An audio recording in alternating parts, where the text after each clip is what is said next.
Hoy vamos a hablar de Alexandre Pushkin, uno de los escritores más notables que dio no solo Rusia, no solo el siglo XIX, sino la literatura universal.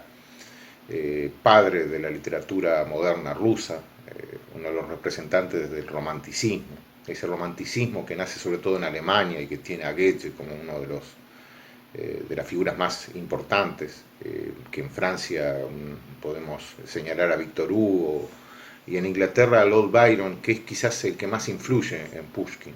Lord Byron, que tenía muchísima influencia en esa época, en lo que significaba su propuesta, que el romanticismo básicamente es la oposición al clasicismo, a la enciclopedia, al conocimiento formal, desplazando todos esos conceptos hacia lo que es el sentimiento, al sentir. Esto, por supuesto, que asociado, como hemos visto en otros casos, a la Revolución Francesa, a la emancipación del hombre, a la atención del sentimiento individual del hombre. Eh, También, por supuesto, la independencia en Estados Unidos influye, son esos dos hechos eh, hacen que el ser humano también tenga un reclamo hacia su sentimiento individual, la atención a ese sentimiento. Esa idea hace que surjan todos estos escritores de forma muy revolucionaria. Otro aspecto interesante es que Pushkin le devuelve el idioma ruso o crea la posibilidad del idioma ruso en la literatura. La aristocracia rusa estaba absolutamente influida en atención desde Pedro el Grande, atención a la cultura francesa. Era lo normal, o sea, Pedro el Grande había hecho una reforma, incluso quitándole las barbas a esos aristócratas rusos, había tratado de afrancesar en la cultura rusa, y eso por supuesto que había tenido una gran aceptación, y era normal que viajaran los aristócratas a Francia, a París, para aprender, o trajeran una institutriz para que los educara. Pushkin es el primero que propone el idioma ruso para esa literatura, el primero que coloca el idioma ruso por encima del francés, que era tan predominante para esta cultura de estas épocas.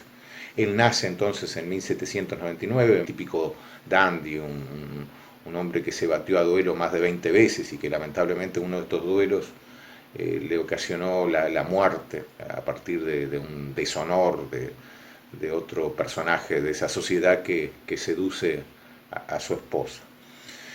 Él nace en Moscú, eh, va hijo de Sergei Pushkin, toda una familia de aristócratas, bisnieto de un personaje que él va a tomar para uno de sus poemas, de sus relatos en verso, que es Abraham Hannibal. Abraham Hannibal es un hombre que era afrodescendiente, que fue tomado primero como rehén de niño y que formó parte de esta aristocracia a partir del beneplácito de un zar. Esta historia va a ser tomada entonces por él para ser contada en uno de sus poemas narrativos, pero lo interesante es que tuviera en su sangre también esa afrodescendencia, ¿no? Que a él lo va a fascinar, y cómo la propia el permiso de la aristocracia permitió que ese personaje histórico fuera parte de la historia, incluso con cargos altos. Va a tener una educación muy buena, sobre todo basado en el francés. El padre tenía una biblioteca con más de 3.000 libros que él va a leer desde muy temprano, incluso va a aprenderse de memoria muchos de los poemas, de los textos que encuentra ahí. Eh, Va a alimentar también sus historias la doméstica, la Haya, junto con su abuela, que le van a contar esas historias de Rusia. Hay que pensar también que, recordando lo que son esas estepas del Cáucaso, lo que significan los paisajes rusos, esos desiertos, generalmente eso estimula el sentimiento de soledad, el sentimiento de desamparo, de sentirse superado por la naturaleza. Eso va a ser parte también de la poesía de Pushkin. Él va a estudiar en el Liceo Imperial de una ciudad que actualmente se llama Pushkin y queda a unos 20 y tantos kilómetros de San Petersburgo. Él ahí va a escribir sus primeros poemas, sus primeros versos, incluso en un episodio donde a los 14 años, en 1814, él lee ante las autoridades del Colegio Imperial, del Liceo Imperial, lee su primera obra, Ruslan y Lyudmila, un poema que de alguna manera interpela a lo clásico desde incorporar elementos prácticamente de un cuento de hadas. Esto también habla de cómo el romanticismo se sirve de todas esas leyendas y de cómo Pushkin de forma tan temprana logra ser un notable y logra tener la atención de todos los pensadores, los escritores de esa época también, que empiezan de a poco a admirarlo desde muy temprano. Pushkin es un fenómeno desde su adolescencia. Otra obra, El prisionero del Cáucaso, ese poema que él escribe a partir de una experiencia también, donde es enviado al Cáucaso como represalia a sus ideas liberales, su atención a los gitanos. Boris Godunov, escrito en 1825, es una de las obras claves, fundamentales, que fue a su vez llevado a la ópera por Mussorgsky. Boris Godunov es una de las obras más importantes, no solo de la trayectoria de Pushkin. La obra quizás culminante sea Eugenio Onegin, esa novela en verso, escrita entre 1825 y 1832, que también tiene una versión en ópera de Tchaikovsky, que a su vez es una historia que refleja mucho a nivel biográfico del propio Pushkin. Una obra que refleja ese carácter de dandy, ese carácter de la complejidad de la aristocracia y todos los sentimientos, las rupturas y los celos y todo lo que tiene que ver con el amor y con los sentimientos, ¿no? Expuestos en esta obra de Eugenio Onegin, que como decía tiene la versión de ópera de Tchaikovsky. Mozart y Salieri, que es un drama, es una obra dramática en verso, escrita en 1832, y que crea la leyenda de la rivalidad entre Salieri y Mozart. Es una obra que sobre todo tiene que ver con la envidia. Este poema, este pequeño poema que al mismo tiempo se convierte en toda una leyenda, o que crea la leyenda de la disputa entre Salieri y Mozart, con la versión sobre todo en 1984, la versión de cine que dio a conocer o reflotó esta idea, que era una idea que había sido repasada ya por el teatro y por muchas otras consideraciones, pero en 1984 la película de Milos Forman hace que se vuelva a revisar esa rivalidad entre Salieri y Mozart, que todo, y por ahí no todos saben, surge del poema de Pushkin. Sus problemas entonces comienzan en 1820, cuando se instala en San Petersburgo y trabaja en el Ministerio de Relaciones Exteriores. Esas ideas liberales que le van a llevar a escribir poemas como Oda a la Libertad va a ocasionar, por un lado, el aplauso, la adhesión de otros contemporáneos jóvenes que tenían también ideas antizaristas, pero el propio zar va a pensar en deportarlo a Siberia posteriormente, y gracias a esa admiración y a la defensa que tenía de parte de esa aristocracia, en lugar de ser enviado a Siberia, es llevado al Cáucaso al servicio de un general al que también le va a traer problemas. Él se instala en el Cáucaso, en la capital de lo que hoy es Moldavia, en Chisinau. Aquí va a aparecer de vuelta toda la personalidad inquieta de Pushkin, un hombre que le gustaba el juego, que le gustaba seducir, que representaba el típico personaje romántico, optimista por un lado, pero metiéndose en más de un lío, un hombre que se va a batir a duelo más de 20 veces. En el Cáucaso, ahí va a escribir algunos de los poemas importantes. Ahí lo va a inspirar mucho el Cáucaso, esos paisajes, esas montañas, ese cielo. Pero la vida de esas correrías y amoríos, todo lo que significa su inquietud, va a hacer que sea de forma posterior llevado a Odesa bajo las órdenes de otro general al que también le va a traer problemas porque va a intentar seducir a su hija, y posteriormente es enviado a la provincia de Pskov. Él en realidad está en una aldea, este último lugar en el que está es la aldea, y él tiene a su vez mucha fascinación y contacto con los gitanos. O sea, el romanticismo también apunta a algo popular, sale de la consideración elitista e involucra elementos populares. Tiene que ver con toda esa revolución, esa democratización del ser humano en el siglo XIX y todo su intento de encontrar formas de comunicación, pero atendiendo lo que significaba el sentir de un hombre común y corriente, cada vez más. Es un antecedente de lo que va a ocurrir después con el realismo ruso, con Chekhov, con Dostoyevsky, con Tolstoy, con todos esos grandes escritores que reflejaron de forma más atenta. El romanticismo conserva, por un lado, el reflejo del sentimiento, muchas veces sirviéndose también de tradiciones y de leyendas nacionales en cada localidad. Si nosotros repasamos a cada uno de estos autores, tuvieron un ejercicio nacionalista, atendiendo de forma muy particular las características regionales. En estos años en el Cáucaso, en ese exilio al servicio del general, el que confinado por el propio zar, en esos años en el Cáucaso y en lo que es Ucrania, se da la composición de algunas de sus obras más importantes. Por ejemplo, Eugenio Onegin es justamente escrito, o por lo menos se inició la escritura, cuando él vive en la capital de lo que hoy es Moldavia, en Chisinau. Ahí se da el comienzo de la escritura de esa novela en verso, Eugenio Onegin.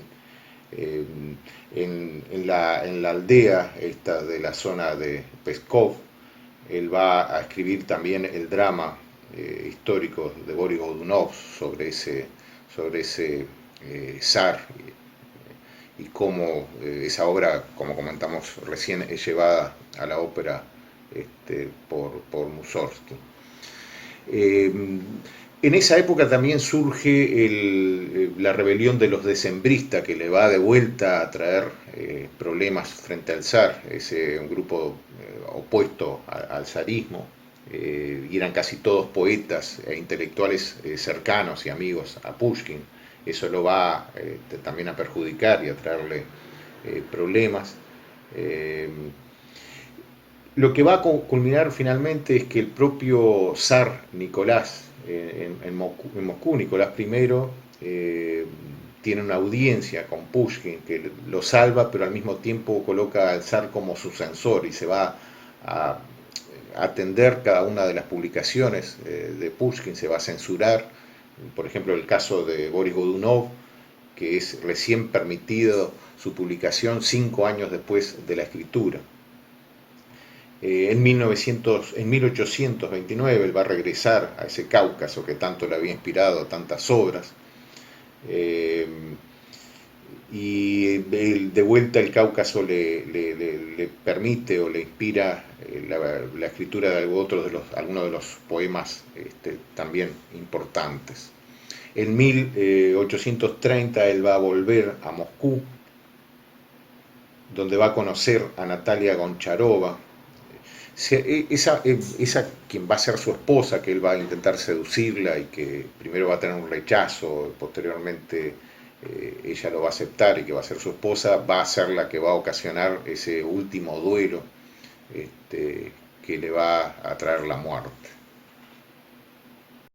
Esta situación es muy particular de Pushkin junto al zar Nicolás I, porque por un lado va a tener una censura constante, pero por otro lado una atención, un cuidado de parte de las autoridades, al mismo tiempo la admiración de un montón de personas que sabían de sus ideas liberales, pero al mismo tiempo va a recibir un buen sueldo de parte del zar, y en estos años va a conocer a Gogol, eh, va a crecer su figura admirada desde muy joven, pero va a tomar otra posición y va también a permitirle escribir algunas de sus obras más importantes.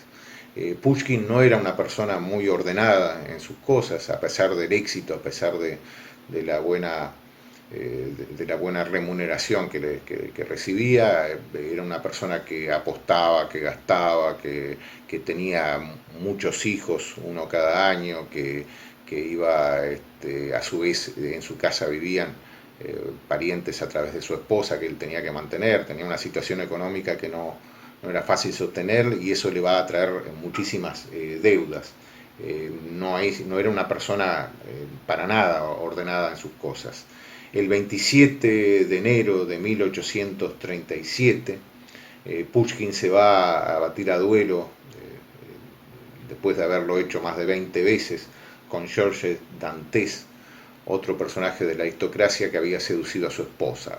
Una forma de salvar el honor, un Pushkin que a su vez también había tenido muchos problemas y líos estando él del otro lado, él siendo el seductor, el que interfería en algunas relaciones. En este caso se bate a duelo con Georges Dantes y es herido de muerte, falleciendo ese 27 de enero de 1837.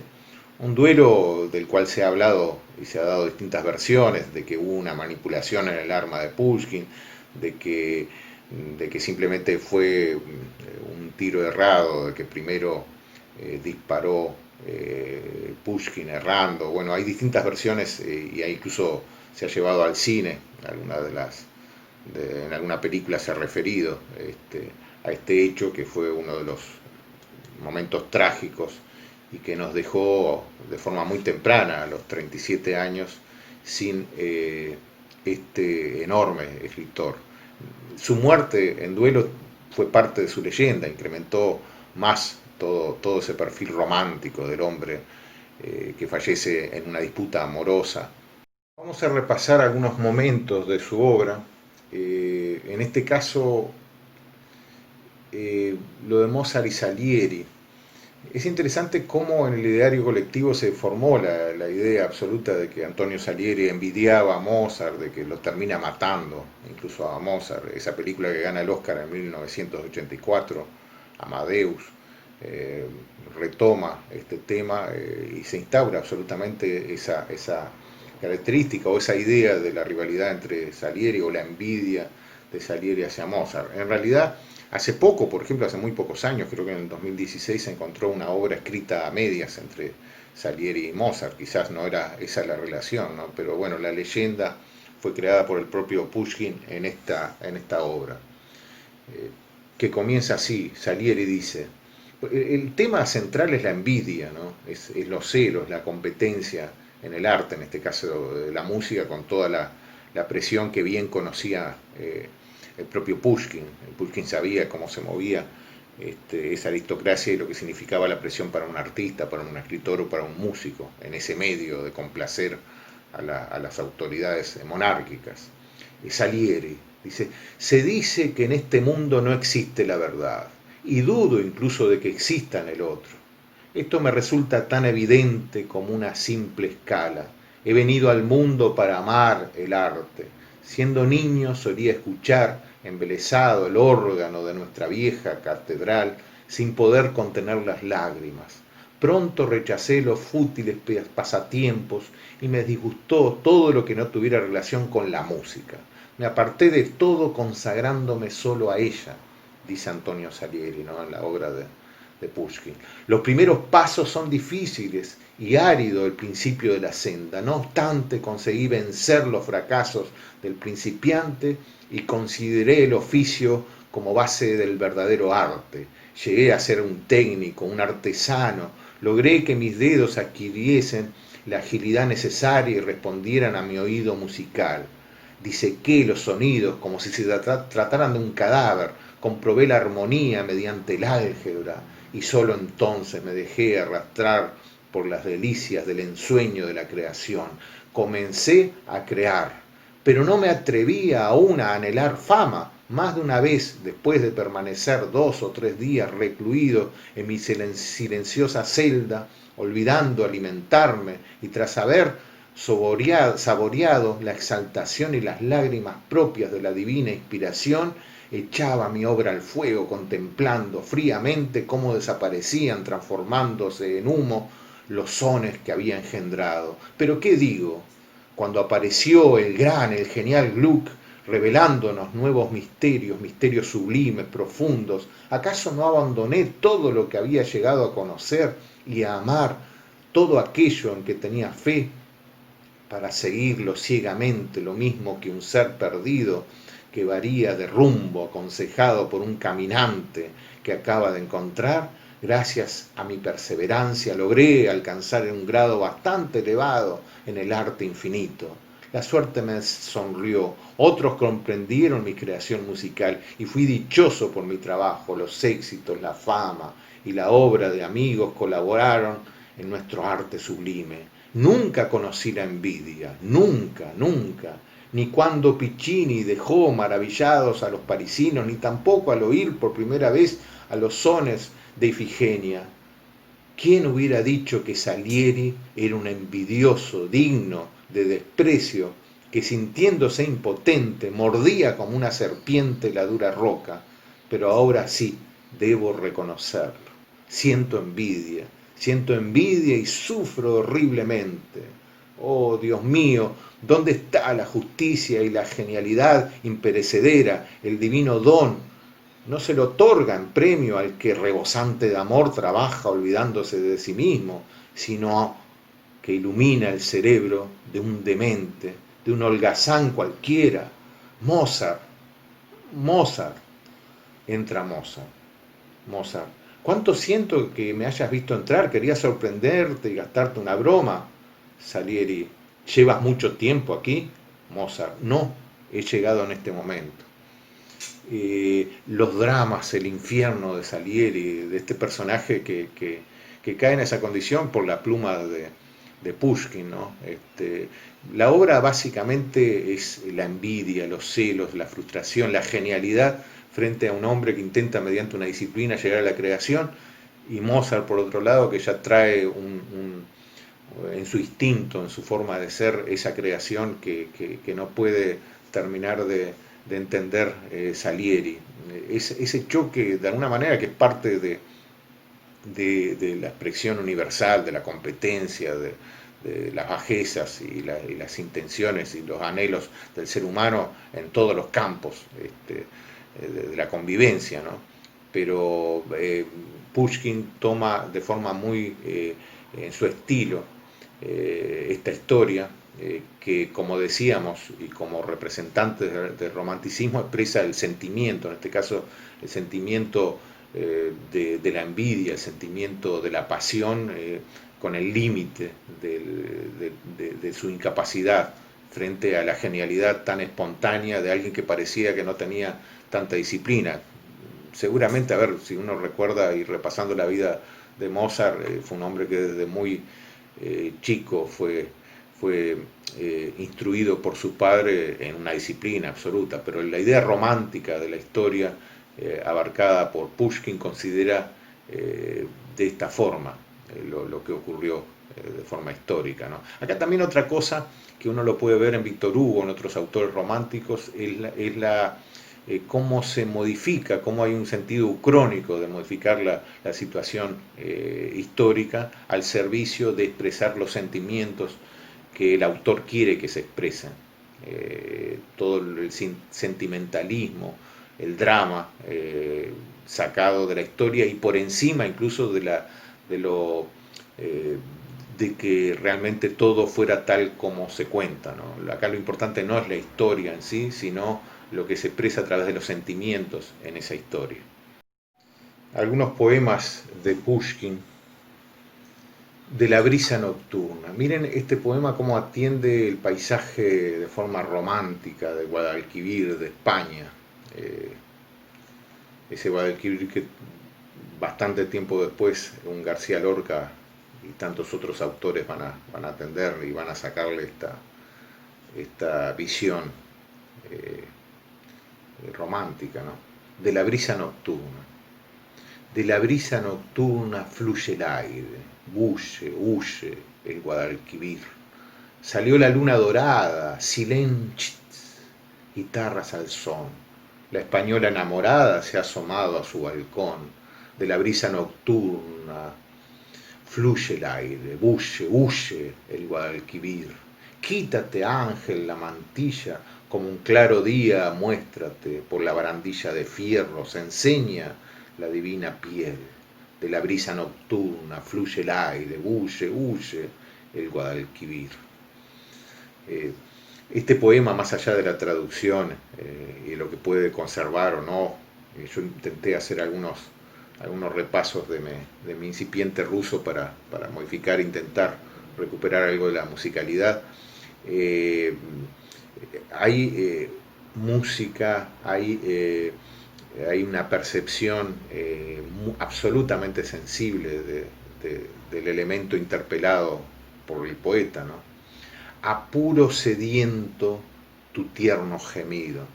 Miren acá ya más concentrado en el motivo erótico, ¿no? En lo amoroso, en lo erótico.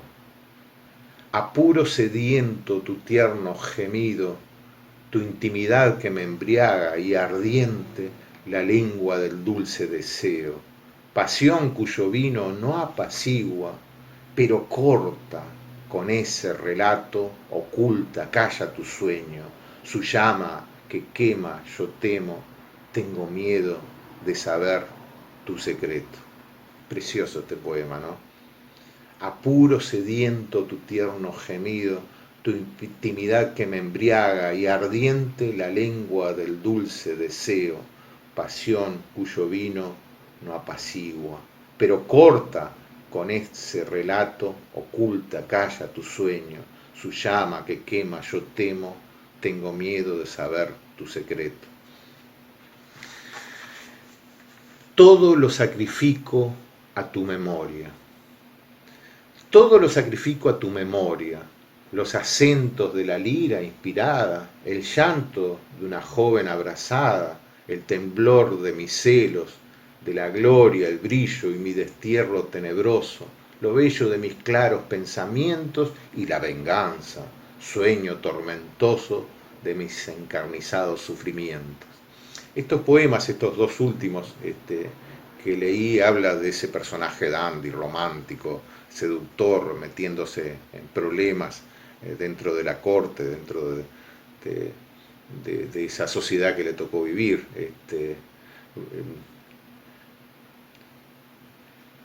El prisionero, esto escrito en el Cáucaso, en una de esas grandes líos en el que se metía Pushkin. El prisionero.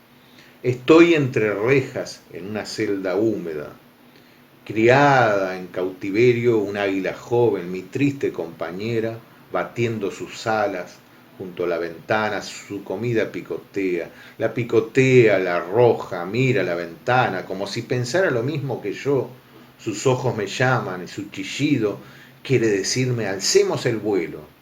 Tú y yo somos libres como el viento, hermana. Huyamos, es hora, a donde blanquea entre nubes la montaña, y a donde brilla el azul, donde pasea solo el viento y yo. Ese momento, como decíamos hoy, en el Cáucaso, esos años en el que es confinado a seguir a un general y a prestar estos servicios, como una represalia a sus ideas liberales, lo inspiran mucho. Como dijimos hoy, ese Cáucaso es motivo de muchas de sus mejores poemas, ¿no? De sus mejores versos y de sus mejores obras. Este otro poema con toda esa idealización romántica del poema, ¿no? del poeta. El cantor. ¿Escucharon la voz nocturna junto al matorral del cantor del amor, del cantor de su pena? En la hora matutina, cuando callan los campos y el son triste y sencillo de los rústicos suena. ¿No lo han escuchado? ¿Hallaron en la vacía oscuridad boscosa el cantor del amor, el cantor de su pena? ¿Notaron su sonrisa, la huella de su llanto, su apacible mirada de melancolía llena? ¿No lo encontraron? Suspiraron atentos a la voz apacible del cantor del amor, del cantor de su pena, cuando vieron al joven en medio de los bosques, al cruzar su mirada, sin brillo, con las de ustedes. ¿No los conmovió? Este otro es uno de los poemas más reconocidos de Pushkin. Yo la amé. Yo la amé y ese amor tal vez está en mi alma todavía, quema mi pecho. Pero confundirla más no quiero, que no le traiga penas este amor mío. Yo la amé sin esperanzas, con locura, sin voz por los celos consumido. La amé sin engaño, con ternura, tanto que ojalá lo quiera Dios y que otro amor sienta por ella como el mío. La desesperanza, ¿no? El sufrimiento, los celos, todas las características que exalta el amor desde esta visión. Es algo absolutamente destacable que el amor, desde este punto de vista, no era la percepción que se tenía antes. Quiero decir que las libertades que trae el siglo XIX también trae unas nuevas posibilidades de la interacción amorosa, con nuevas historias, aventuras, ¿no? El romanticismo es una necesidad muy concordante con las épocas que se viven en el siglo XIX de post-revolución francesa. El Al mar. Este es un hermosísimo poema, uno también de los más célebres de Alexander Pushkin. Al mar. Adiós, libre elemento. Por última vez frente a mí haces pasar olas azules y resplandeces con tu belleza orgullosa, como el murmullo melancólico de un amigo, como su llamada en la hora de despedida, tu triste sonido, tu sonido invocador, he oído por última vez. País deseado de mi alma, con qué frecuencia por tus orillas paseé en silencio introspectivo, en la tormenta de un pensamiento atesorado. Cómo amaba tus secos sonidos apagados, la voz del abismo, y tu silencio la hora de la tarde, y tus impulsos caprichosos. Vela humilde de los pescadores, protegida por tu capricho, se deslizan con valentía en medio de las olas, y tú te perturbaste, invencible, y se hundieron bandadas de naves. No pude dejar para siempre la orilla monótona, inmóvil, ni saludarte asombrado y por tus crestas dirigir mi poética fuga. Estabas esperando, llamando, yo estaba encadenado, en vano aspiraba mi alma, fascinado por una pasión poderosa, me quedé en tierra. ¿Qué lamentar? ¿A dónde ahora dirigiría mi camino descuidado? En tu desierto dejaría impresa mi alma. Una roca, la tumba del éxito. Allí se sumergían en gélidos sueños, recuerdos grandiosos. Allí se apagaba Napoleón. Allí descansó entre sufrimientos y después de él, como el ruido de la tormenta, se fue de nosotros otro destacable, otro dueño de nuestros pensamientos. Desapareció por la libertad, llorando, dejando al mundo su corona. Muévete, agítate con el mal tiempo. Él fue, oh mar, tu poeta. Tu imagen se imprimió en él, fue creado por tu espíritu, como tú poderoso, profundo y sombrío, como tú siempre indomable. El mundo quedó vacío, ahora, ¿a dónde me llevarías, oh océano? El destino de los hombres es siempre el mismo. Donde hay una gota de bien, están en guardia la civilización o el tirano. Adiós entonces, mar. No olvidaré tu belleza solemne y oiré por mucho, mucho tiempo tu bramido en las horas de la tarde. A los bosques, a los desiertos silenciosos, llevaré lleno de ti tus rocas, tus bahías y el brillo y la sombra y el murmullo de las olas. Este poema es la despedida de toda esa aventura que tuvo entre el Cáucaso y Peskov, todos esos años de andariego al servicio de algunos generales, pero viviendo sus aventuras, en los propios percances, de los propios percances se alimenta también el romanticismo, ¿no? Y todos esos problemas, esos líos en los que se metió Pushkin, un Pushkin muy optimista por un lado, un Pushkin muy vital, muy inquieto, una persona que marcó su presencia por donde estuvo y que tuvo ese éxito desde sus 14 años, desde muy temprana edad, ese Pushkin que incide de una manera brutal, que consigue la admiración y la adhesión de tantos pensadores importantes y que se proyecta más allá de sus fronteras rusas hacia un mundo que lo tiene como uno de los escritores más importantes que ha dado la literatura universal. Pushkin es el escritor romántico, es el escritor dandy, es el escritor de las aventuras y las desventuras y de ese final dramático en un duelo que lo inmortaliza, ¿no? Que lo deja presente en la historia de la literatura y en la historia del pensamiento humano de los últimos siglos, del siglo XIX, del siglo XX, y que es rescatado de forma constante a través del cine, a través de obras de teatros. Eh, Espero que les haya gustado este acercamiento a un poeta que en particular a mí siempre me atrajo mucho, siempre lo disfruté mucho y me permite repasar mi precario ruso cada tanto, volviendo a sus versos. Les mando un abrazo grande, espero que estén bien y nos encontramos el jueves que viene.